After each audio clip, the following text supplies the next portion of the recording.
The cacophony of political discord that reverberates through America today is not what it appears to be. Beneath the surface of partisan battles, constitutional debates, and ideological warfare lies a crisis far more profound than any electoral outcome or policy disagreement. What we witness is the manifestation of a spiritual disorder that has infected the very consciousness of Western civilization itself. For decades, I have observed how political disorder inevitably reflects disorder in the human soul. The frantic activism, the desperate search for political salvation, the treatment of opponents as cosmic enemies, these are not merely political phenomena. They are symptoms of a consciousness that has lost its proper orientation toward transcendent reality and seeks to create meaning and order through purely immanent means. America's founding represented one of history's finest attempts to ground political order in recognition of transcendent truth. Yet today, we witness the systematic destruction of that foundation through what I have termed the immanentization of the escheaton, the Gnostic attempt to realize ultimate salvation through political action. Until we understand this spiritual dimension of our crisis, all proposed solutions will remain superficial band-aids on a wound that reaches to the depths of human existence itself. Chapter 1: The Gnostic Structure of Contemporary American Politics. To comprehend the true nature of America's political turmoil, we must recognize the Gnostic pattern that underlies contemporary ideological movements. Gnosticism, in its classical form, promised salvation through special knowledge and the transformation of reality according to human will.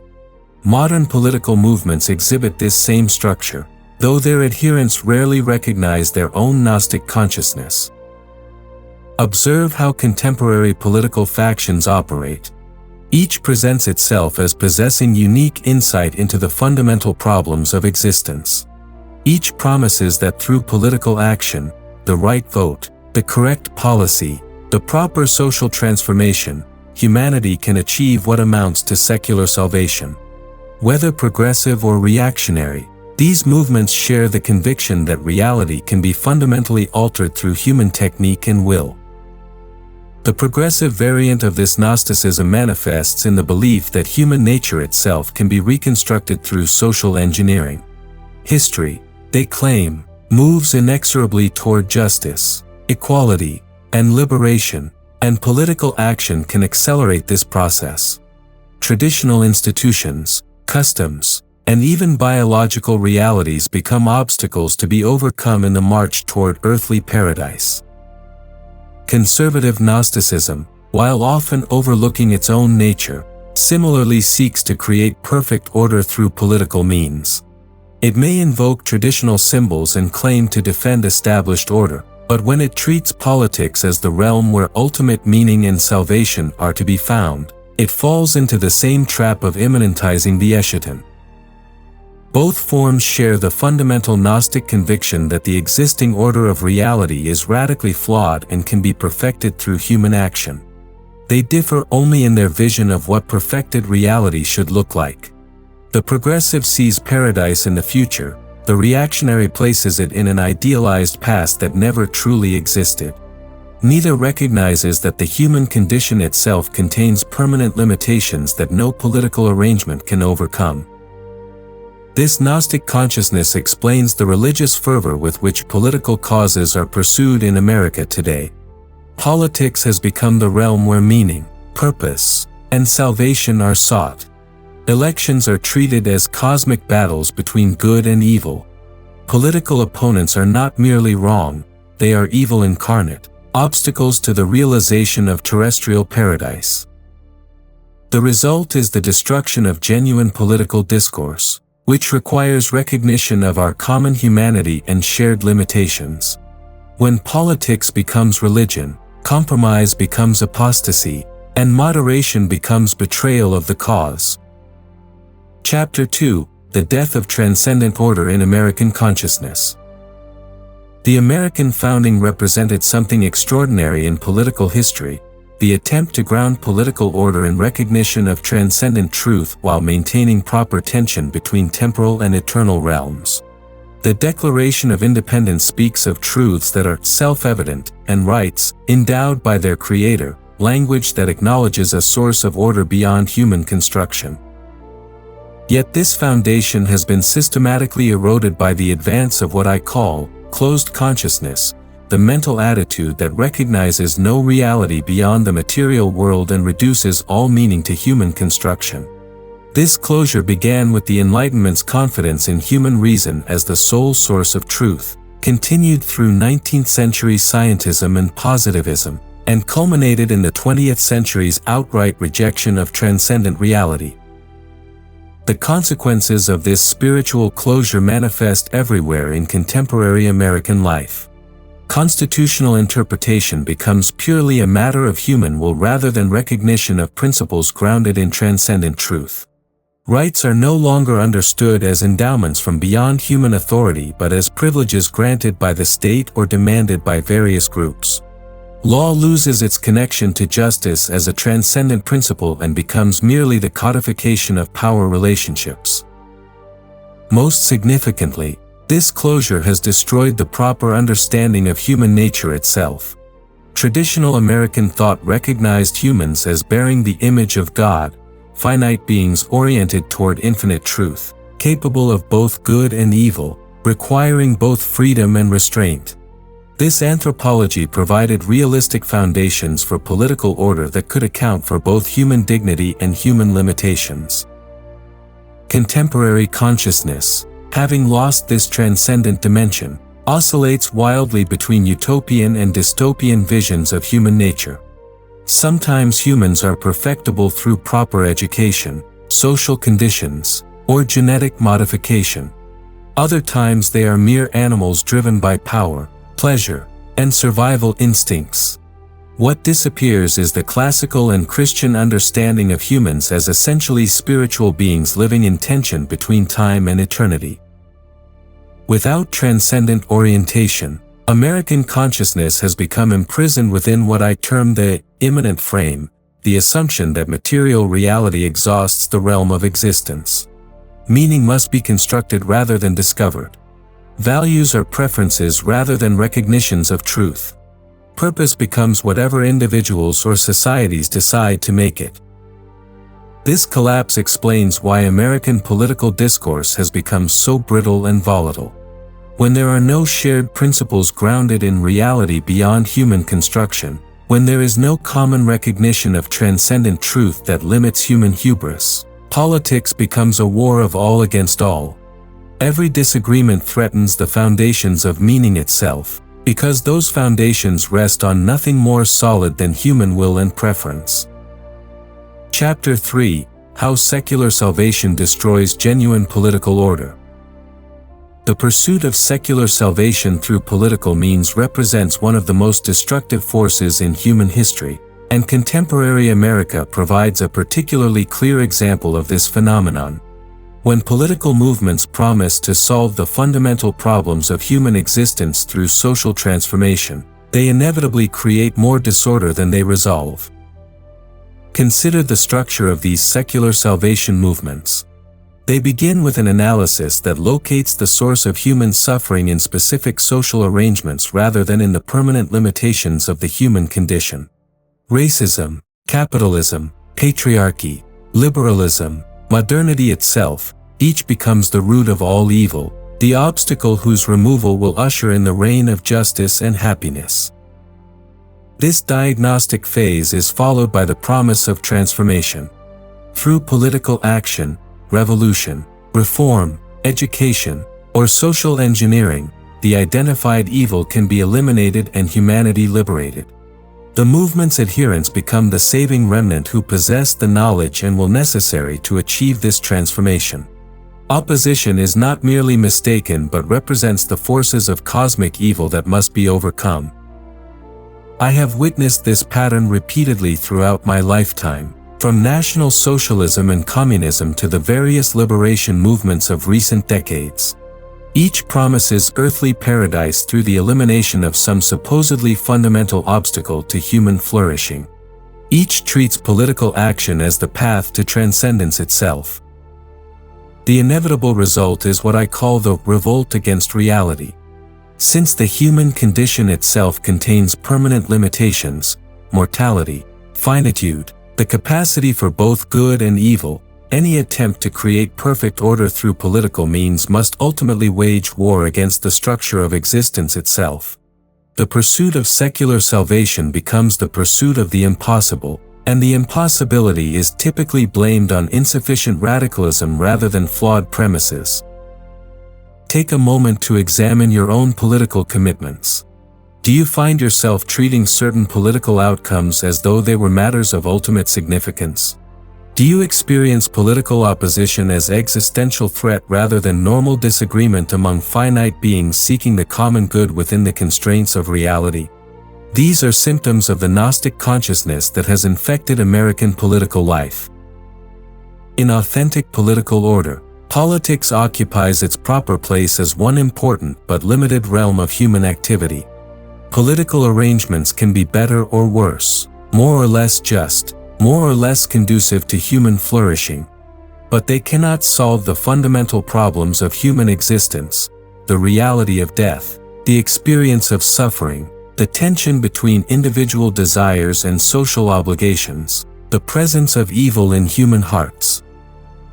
When politics is asked to bear the weight of ultimate meaning and salvation, it breaks under the pressure. Political institutions become instruments of salvation rather than practical arrangements for managing common life. Citizens become either saved or damned based on their political alignments. The measured discourse necessary for practical governance gives way to apocalyptic rhetoric befitting cosmic warfare. American democracy was designed to function within the recognition of transcendent order that limits political authority and grounds human dignity. When that transcendent dimension disappears, democracy becomes mob rule guided by whoever can most effectively manipulate popular passions in service of their version of earthly paradise. Chapter 4: The Corruption of American Founding Principles Through Ideological Distortion. The transformation of America's founding principles through ideological interpretation represents one of the clearest examples of how Gnostic consciousness corrupts authentic political symbolism. What the founders understood as practical arrangements grounded in transcendent truth have been converted into weapons in the war for secular salvation. Consider the concept of equality proclaimed in the Declaration of Independence. The founders understood this as recognition that all human beings share a common nature oriented toward transcendent truth, what they called being created equal and endowed by their Creator with certain unalienable rights. This equality was ontological, rooted in the structure of reality itself, and it provided the foundation for political arrangements that could recognize both human dignity and human limitation. Contemporary ideological consciousness has transformed this principle into something entirely different, the demand that all differences in outcome, achievement, or condition must be eliminated through political action. Equality becomes not recognition of shared human nature but a goal to be achieved through social engineering. The transcendent ground disappears, leaving only the imminent demand for homogenization. Similarly, the concept of liberty has been corrupted from its original meaning. The founders understood liberty as the freedom to pursue truth and virtue within the constraints of natural law and divine order. Liberty required the cultivation of character and the recognition of moral obligations that exist independently of human preference. It was ordered freedom, oriented toward genuine goods. Modern consciousness treats liberty as pure autonomy, the right to define one's own reality and pursue one's own preferences without constraint from any authority, whether natural, divine, or social. This conception of liberty inevitably destroys the conditions necessary for its own existence, because unlimited freedom becomes license, and license destroys the social fabric necessary for any genuine freedom at all. The pursuit of happiness, in the founders' understanding, meant the pursuit of genuine human flourishing according to the structure of human nature itself. Happiness was not pleasure or satisfaction but eudaimonia, the fulfillment that comes from living in accordance with truth and virtue. This required recognition of an objective order of goods and purposes that exists independently of human will. Contemporary interpretation reduces happiness to preference satisfaction. Whatever individuals happen to want becomes their right to pursue, regardless of whether those desires accord with any objective standard of human flourishing. The result is not happiness but the multiplication of frustrated desires and the destruction of the character necessary for genuine satisfaction. These corruptions follow inevitably from the loss of transcendent orientation. Without recognition of an order that exists beyond human construction, political principles become tools for whoever can most effectively employ them in service of their particular vision of earthly salvation. The Constitution becomes a living document that means whatever current majorities want it to mean. Natural rights become social constructions that can be modified at will. The tragic irony is that this corruption destroys the very thing the corrupting ideologies claim to serve. The pursuit of perfect equality through political means produces tyranny. The demand for unlimited liberty creates license that destroys genuine freedom. The reduction of happiness to preference satisfaction generates misery and social chaos. Recovery requires what I call anamnesis, the recollection of the authentic experiences that originally gave rise to these principles. We must recover the founders' recognition that political order depends upon transcendent order, that human dignity requires divine foundation, and that genuine freedom exists only within the recognition of truth that constrains human will. Chapter 5: The Spiritual Poverty Behind America's Cultural Wars. The phenomenon Americans call culture wars reveals the spiritual poverty that underlies our political crisis more clearly than any other aspect of contemporary life.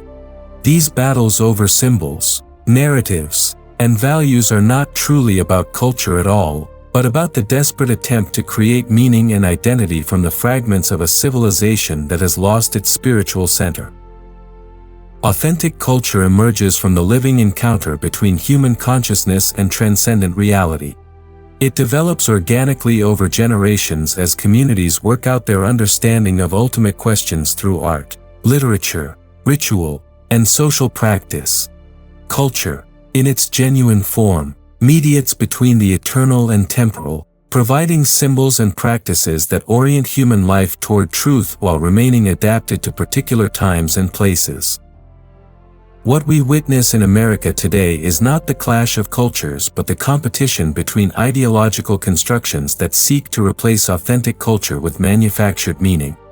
Both progressive and conservative variants of this phenomenon share the same fundamental error, the belief that cultural symbols and practices can be engineered to serve predetermined political purposes.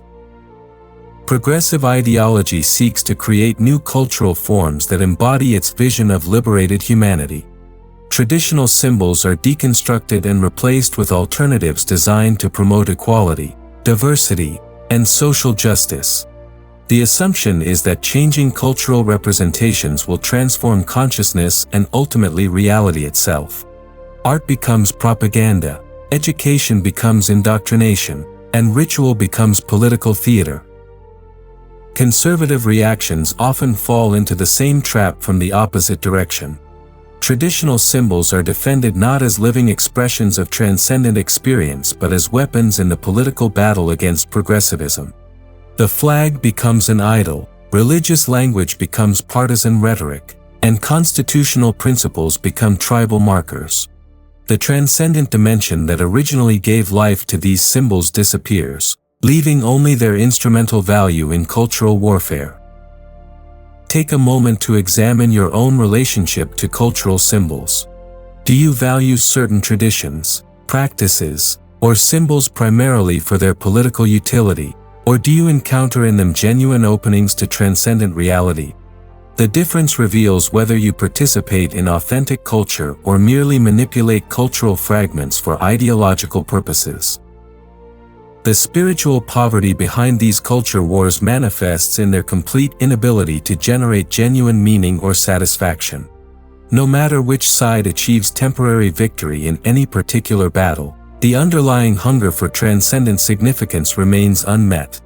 This is because the transcendent cannot be manufactured through political action or cultural engineering. Consider the obsession with representation in contemporary cultural debates. The assumption is that seeing oneself reflected in media, literature, or political leadership will somehow provide the recognition and validation necessary for human flourishing. But this approach treats culture as a mirror for the ego rather than a window toward truth that transcends the self. Similarly, the conservative obsession with preserving particular cultural forms often misses the spiritual reality those forms were meant to convey.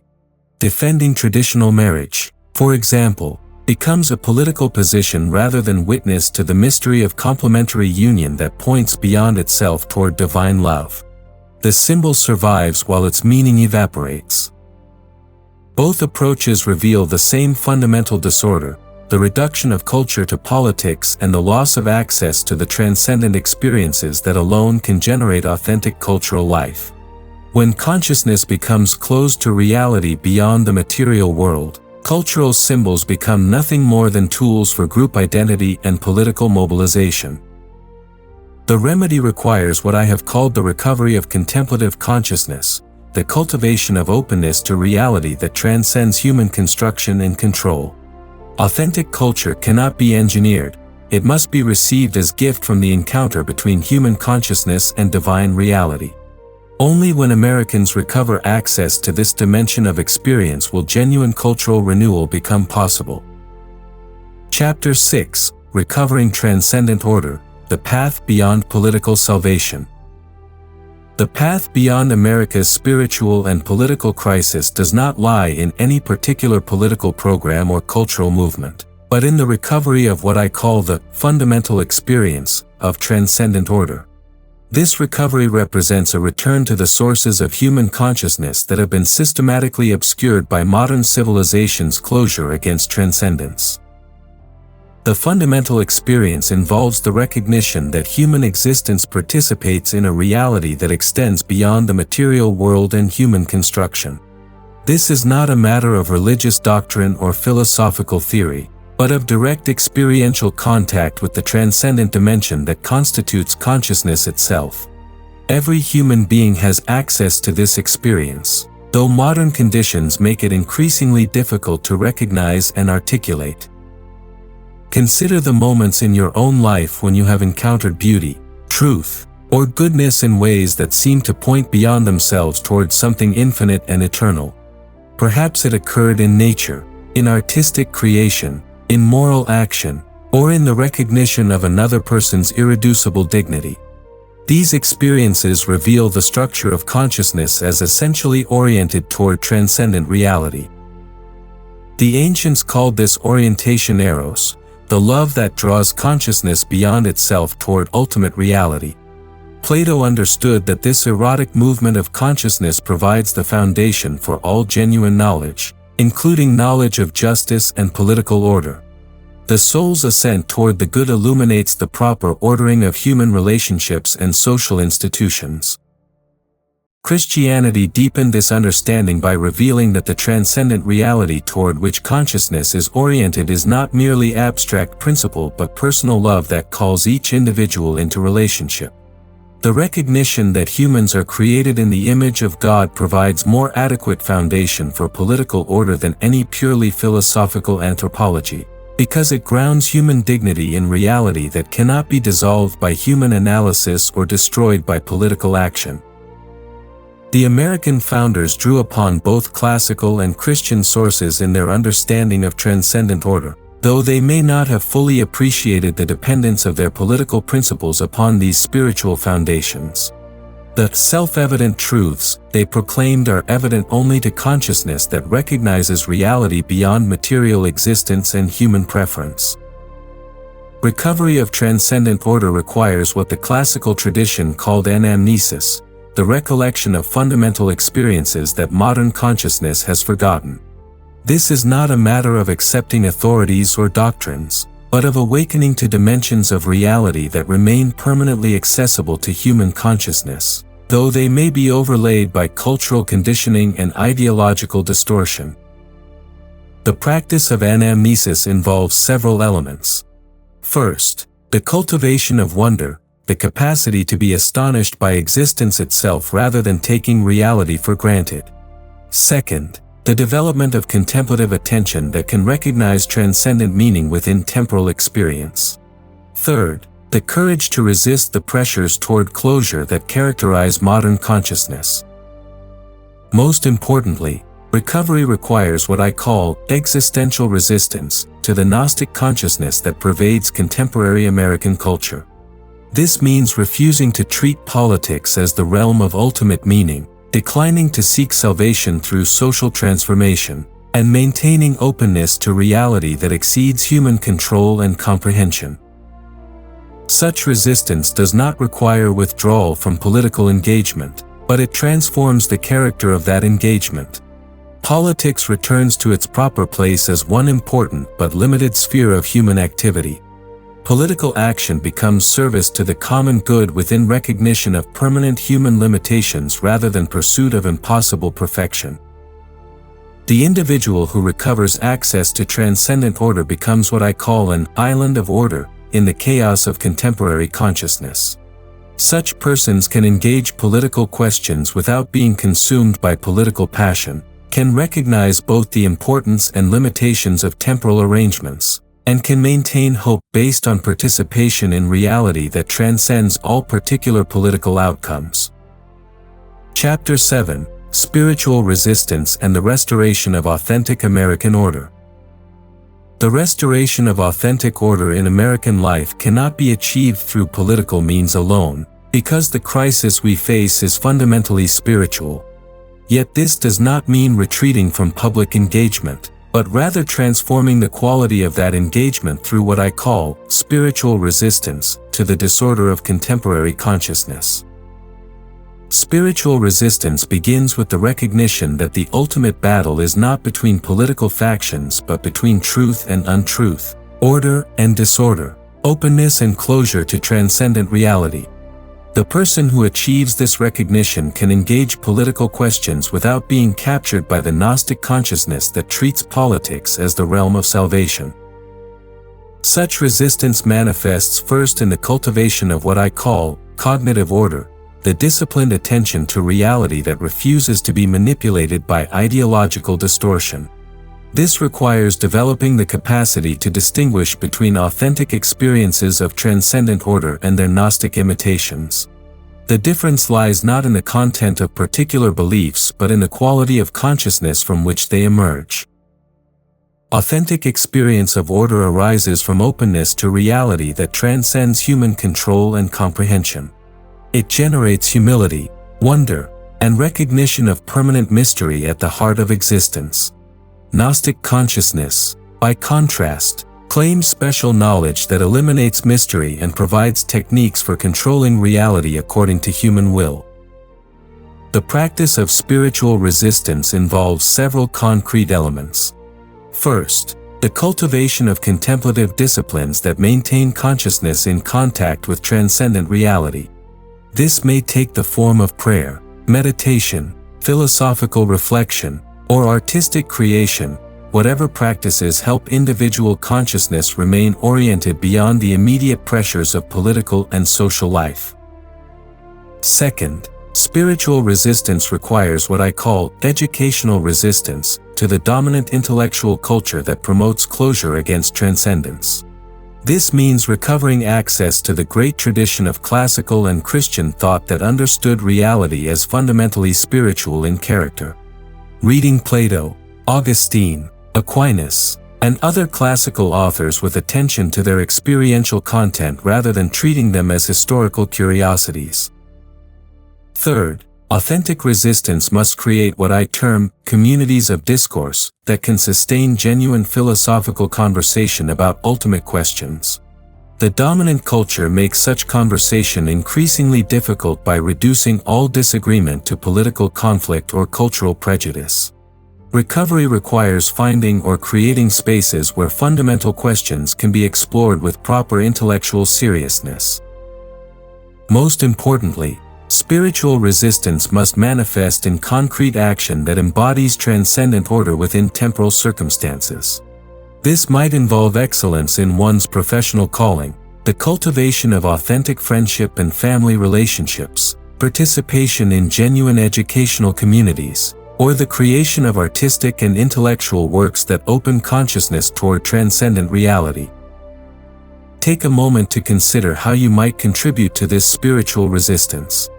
What are your particular gifts and circumstances? How might they be employed in service of truth rather than ideological conquest? The answers will be different for each individual, but the underlying principle remains constant.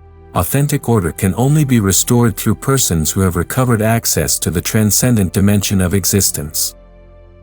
The goal is not to create a new political movement or cultural program, but to establish what I call islands of order within the disorder of contemporary civilization. Such islands serve as witnessing presence to the permanent possibility of authentic human existence and as sources of renewal for the broader culture. History teaches us that civilizations are renewed not through mass movements or political revolutions, but through the patient work of individuals who maintain contact with transcendent reality and embody its order within their particular circumstances. America's founding represented one such moment of renewal, when a relatively small group of individuals with access to classical and Christian sources of order created institutional arrangements that reflected transcendent principles. Similar renewal remains possible, but it requires individuals with sufficient spiritual depth to resist the dominant consciousness of our time and sufficient practical wisdom to translate transcendent insights into temporal action. This is the calling of our historical moment, to become persons capable of spiritual resistance and authentic restoration. Conclusion. The crisis that besets America is ultimately a crisis of consciousness, the loss of contact with transcendent reality that alone can provide adequate foundation for genuine political order. Until this spiritual dimension is acknowledged and addressed, all political solutions will remain superficial treatments of symptoms rather than healing of the underlying disease. Yet the permanent structure of human consciousness ensures that access to transcendent order can never be completely destroyed. In every generation, individuals arise who recover the fundamental experience of participation in reality beyond material existence and human construction. Such persons become sources of renewal for their communities and ultimately for civilization itself. The choice before each American, indeed, before each human being in our time, is whether to remain captured by the gnostic consciousness that dominates contemporary culture or to undertake the spiritual work necessary for authentic recovery. This choice cannot be made through political action or cultural programming, but only through the individual decision to open consciousness to reality that transcends all particular arrangements of power and ideology. The future of American civilization depends not on electoral outcomes or policy decisions, but on whether sufficient numbers of citizens will recover access to the transcendent order that originally made American constitutional democracy possible. This is the most urgent task of our time.